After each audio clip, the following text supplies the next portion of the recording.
la noticia del día de ayer, importante, que se conoció el índice inflacionario del mes de enero.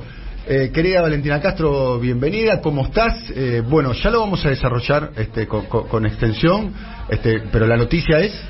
Sí, bueno, principalmente que una vez más, bueno, vuelve a subir intermensual la inflación. Ayer con el dato del 6%, vamos a estar hablando en un rato sobre los principales rubros que incidieron en este aumento sobre el nivel general y cómo se explican principalmente esos aumentos. Muy bien, vamos a escuchar a quien fuera el secretario de Comercio en algún momento, que sucedió a Paula Español.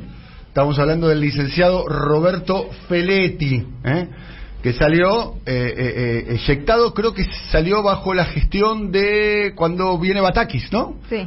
Cuando llega Silvina Batakis, sí, en ese interregno, y luego llega Sergio Tomás Massa.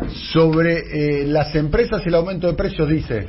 Acá las empresas se han sobreestoqueado el año pasado. Entonces hay que apretar con la venta de dólar tipo oficial. Nosotros lo habíamos, hacia el final de mi gestión, empezamos a trabajar primero con los supermercados chinos, no es nada peyorativo, de los supermercados de menor porte, una canasta de proximidad. Una canasta que no involucraba 3.000 productos, pero que involucraba para esos supermercados 100. Y ellos lo pedían y lo demandaban. ¿Por qué? Porque estaban perdiendo ventas frente a los grandes supermercados. Entonces, en esa discusión, bueno, después yo me fui, creo, y eso sí lo digo como un aporte, hay que forzar una canasta de proximidad y obligarla a cumplir. Porque a mí directamente me dijeron, la canasta de proximidad no te la vamos a cumplir. No voy a nombrar empresas, pero las grandes empresas no la vamos a cumplir, que no podemos porque estamos al tope de la capacidad. Bueno, no es cierto. Pero... la canasta de proximidad sería lo que se conoce como los supermercados asiáticos o los supermercados más pequeños y no los de grandes superficies, ¿no? Básicamente, que es donde está la dificultad de alguna manera para el cumplimiento de los acuerdos de precios. 6 puntos redondo, está claro que la mirada que tenía Massa, ¿no? Después del 5.1 de noviembre, de pensar ir a la baja y llegar, según en el mes de abril, a 3.5 como objetivo, es un objetivo que ahora parece, parece lejano. 6 puntos. ¿Me decís cómo está compuesta esta inflación, Valentina? Bueno, principalmente hay dos factores que están presionando. Uno es el factor estacionalidad, que tiene que ver con el aumento de determinados productos, sobre todo cómo inciden dentro de alimentos y bebidas. Por ejemplo, el rubro de frutas y verduras, que tuvieron un aumento de 11 y 16 puntos. Después tenemos una cuestión que tiene que ver con los rubros atados a la estacionalidad, que tienen que ver con la temporada alta, todo lo que es recreación y cultura, que fue uno de los aumentos más grandes del 10%, pero también lo que llama la atención es que los precios regulados, cuando hablamos de precios regulados estamos hablando de aquellos sectores en los cuales el gobierno, el Estado tiene la capacidad de intervenir, por ejemplo tarifas, en comunicaciones, en telefonía. Bueno, ahí hubo un aumento por encima de incluso lo que el gobierno había autorizado, ¿no? Y acá tenemos la cuestión que principalmente estos sectores regulados dejan de estar tan regulados y empiezan a presionar sobre el nivel general de precios, ¿no? Principalmente hay una cuestión que llama mucho la atención, que tiene que ver con el rubro de comunicación, donde recordemos que en enero el gobierno había autorizado a un aumento del 4%, y lo que terminó sucediendo es que aumentó un 8%. Es decir, bueno, esto tiene que ver principalmente con, recordemos ese fallo que todavía hoy está parado de declarar... el decreto 690, ¿no? Exactamente, para declarar a las telecomunicaciones servicios públicos. Bueno, otra vez más, acá vemos cómo el Poder Judicial también interviene en las decisiones de la economía real y sobre todo cómo, bueno, vemos que tienen ese poder de fuego para subir los precios de sectores que deberían estar regulados, y si el gobierno dice, bueno, se puede subir 4, se debería subir 4, no 8, que es lo que sería un gran vector de narrativa comunicacional por parte del gobierno y el oficialismo si tuviese la voluntad de, porque ¿cuánto aumentaron las telecomunicaciones en enero? 8% y está autorizado tan solo 4%.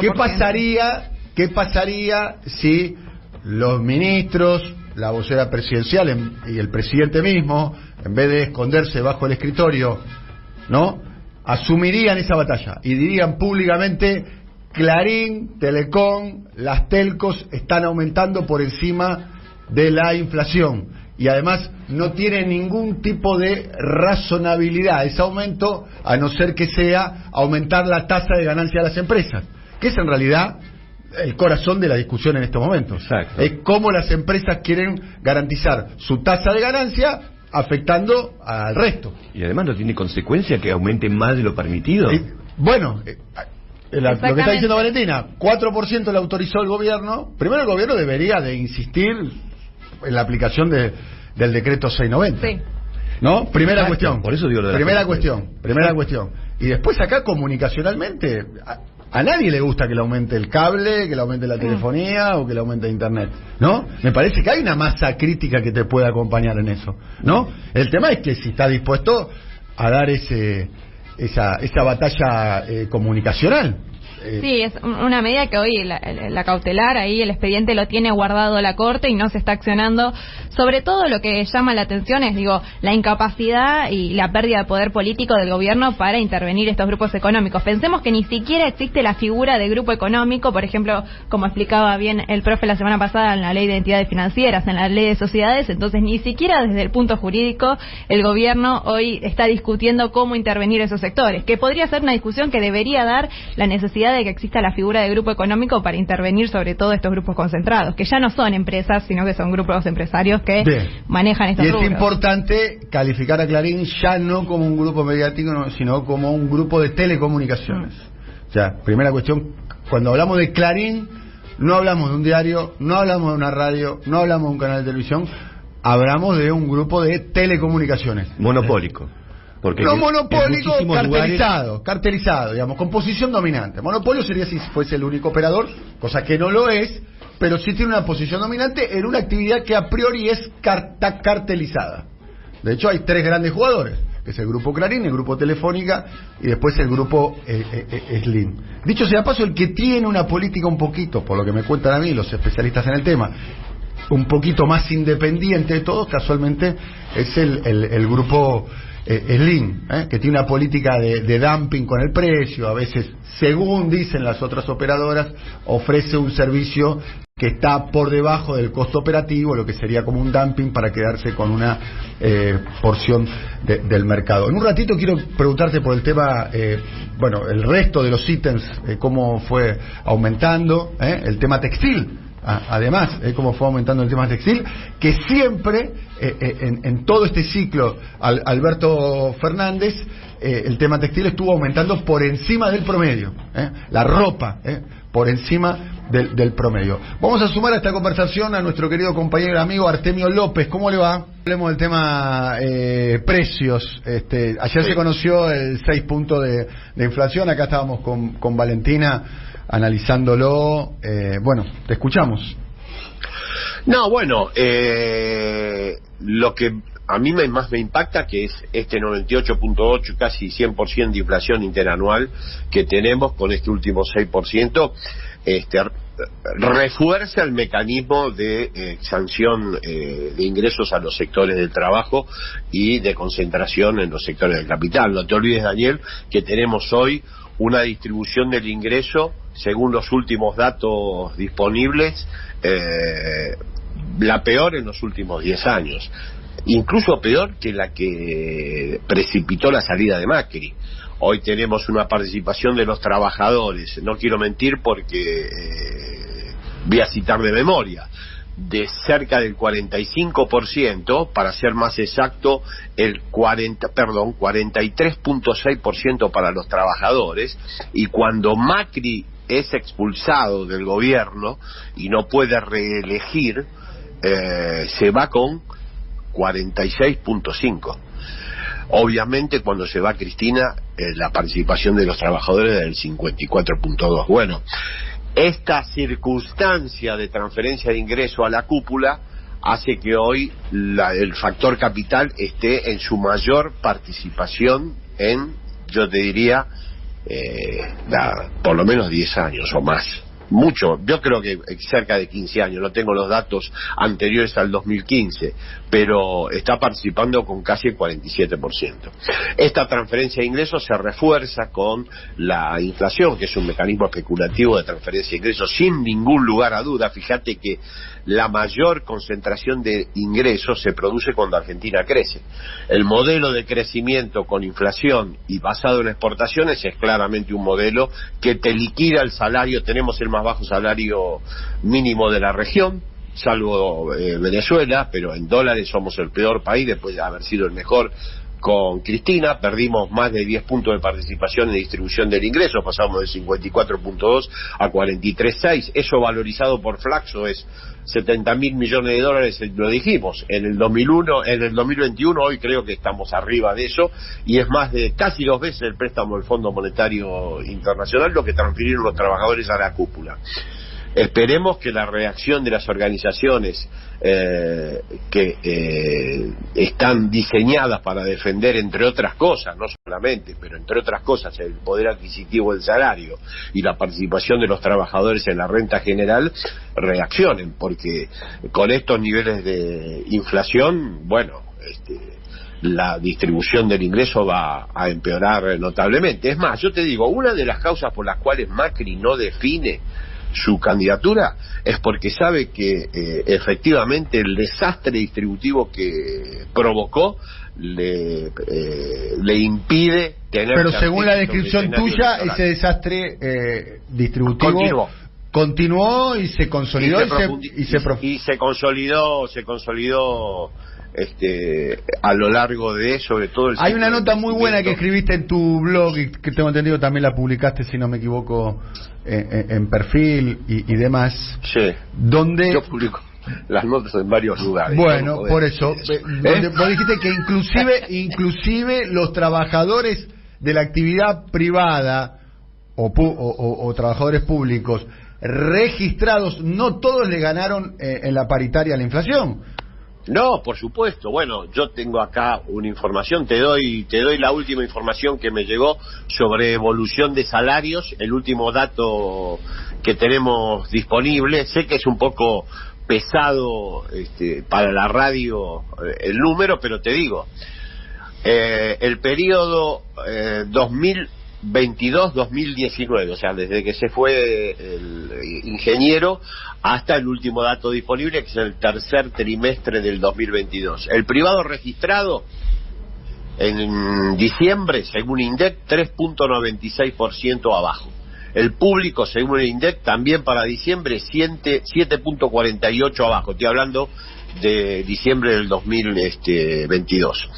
El total de registrados, voy a tu comentario reciente, 5.11% abajo, medido obviamente contra la inflación, y siempre con datos promedio. O sea que efectivamente tenemos los salarios registrados por abajo de la inflación 5.11. Si vamos a los no registrados, también para diciembre la caída es de 18.53%. O sea, estamos en una situación distributiva muy, muy compleja. Hay algo que me decía Jorge Duarte, que es nuestro compañero que se dedica al mundo, que mañana viene al piso para conversar con nosotros, es que no necesariamente, porque el discurso oficial, ¿no? El otro día hablábamos con Raquel Kelly Olmos, hablábamos con Victoria Tolosa Paz, por ejemplo, ellas se opusieron, digamos, son albertistas, se opusieron a la suma fija,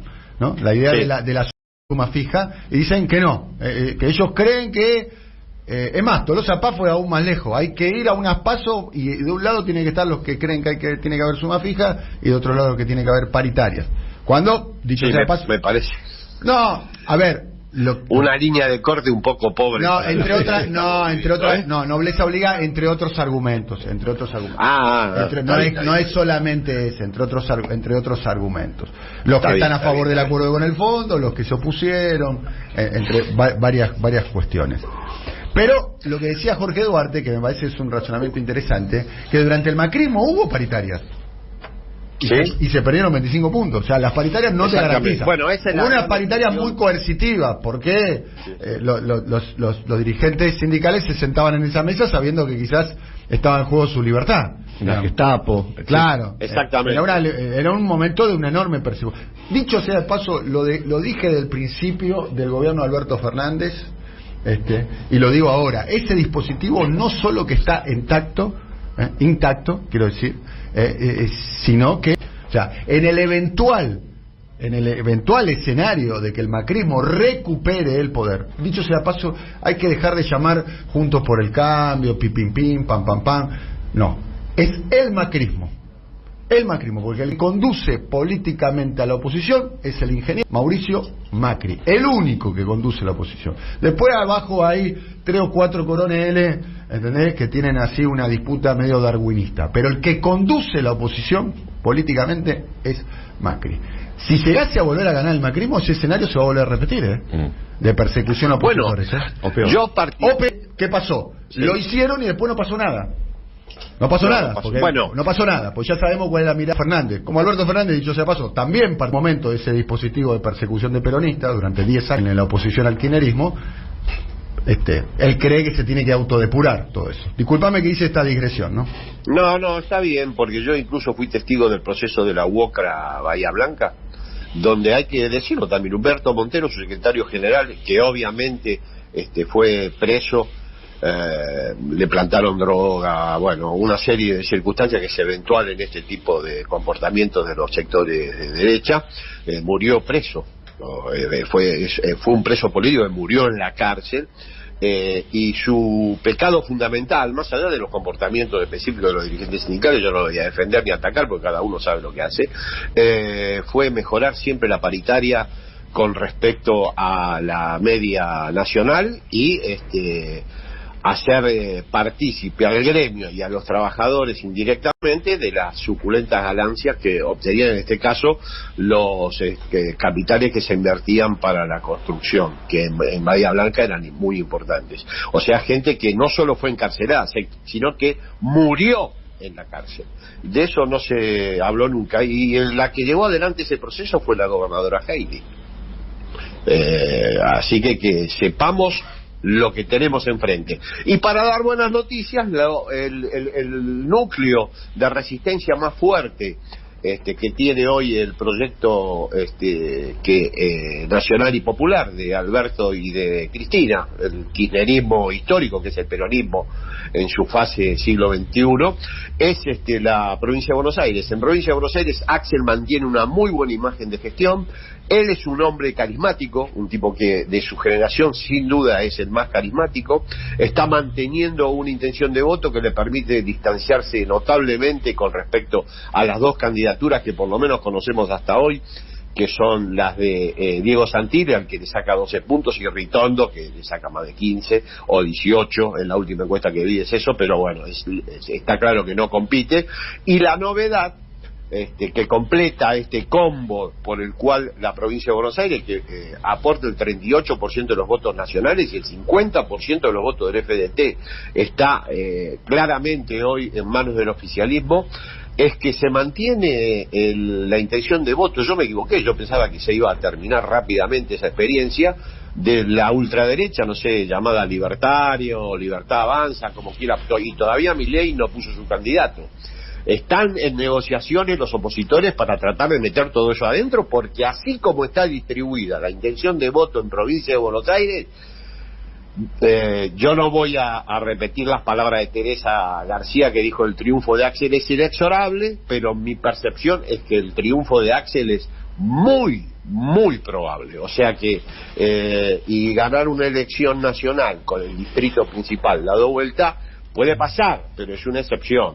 Y después de haber hecho el gobierno que hizo el ingeniero, cuyas consecuencias estamos pagando y en términos distributivos todos conocemos, que hace que él no defina su candidatura, porque vos bien lo decís, el jefe político es él, no cabe ninguna duda, y que él querría ser candidato, a mí no me cabe ninguna duda. Lo que pasa es que tiene un escenario muy abierto, sabe el daño que provoca, que ya operó en 2021, haciendo que la gente no participe de la elección antes que votarlo a él. La gente que votó en el 2019 al frente de todos no votó a la oposición en 2021, se quedó en la casa, porque sabe lo que implica el daño de Juntos por el Cambio. Por lo tanto, Macri no define su candidatura, no porque dude acerca de su deseo de protagonismo, sino porque está abierto el escenario electoral y lo que duda es que gane. Yo creo que no gana, pero lo que yo creo o no creo no tiene ninguna importancia. Los datos son estos. Lamentablemente el circuito inflacionario, que es el la gran vía de transferencia de ingreso hacia el capital, sigue funcionando a pleno, 100% de inflación anual, 98.8, y la distribución del ingreso empeora. Te doy un dato más. Viste que toda la derecha dice que el sector más dinámico de la economía es el agro. No sé si ustedes lo habrán escuchado permanentemente. Bueno, me llegaron los datos de distribución del ingreso en el agro. Acordate que dijimos que los trabajadores a nivel general participan con el 45%. ¿Sabés con cuánto participan en el sector de agro y pesca? Con el 9.6%. ¿Y el capital con cuánto? A nivel nacional participan con casi el 48%. En el sector agro y pesca con el 85.5%. Ese es el proyecto que encarna la derecha en este país. Ese es el sector clave. Artemio, claramente el proyecto político. El modelo extractivista es con 15, 20 palos afuera, de 15, 20 millones de ciudadanos mirando con la ñata contra el vidrio, y es un país como mínimo para pocos y no para todos. La seguimos el viernes, ¿te parece? La seguimos el viernes y me parece muy pertinente tu último comentario. El modelo extractivista exportador, y no sabes la cantidad de defensores que hay de este lado de la grieta. Absolutamente, defensores, está todo el gobierno. A mí me llamó mucho la atención. Culfas, Guzmán. Dijiste era un invento de Toñetti y de Amado, pero no. No, hice un solo tuit y se me llenó el radiador. ¿Cómo se llama eso? El radiador. Me tiraron con todo. Me tiraron con de todo. Un abrazo. Pero bueno, un abrazo, querido. Chao. Hasta luego. ¿Cuánto aumentó el transporte, Valentina, en el mes de enero? El transporte fue también uno de los que más aumentó un 5,9%, casi el nivel general del 6%. Hay un medio punto por debajo. Medio punto por debajo. Hubo un aumento de colectivos, tarifa de colectivos, por ejemplo, la de 0 a 3 kilómetros está a 35 pesos, con la tarifa social está la mitad, de 3 a 6 kilómetros está a 39 pesos, de 6 a 12 kilómetros está a 42 pesos, de 12 a 27 kilómetros 45 pesos, y de eso es Lamba. Sí, entonces en la zona de Capital y Gran Buenos Aires. En cualquier lugar de la República Argentina nos escuchan y se sonríen. Es el doble. Absolutamente. 9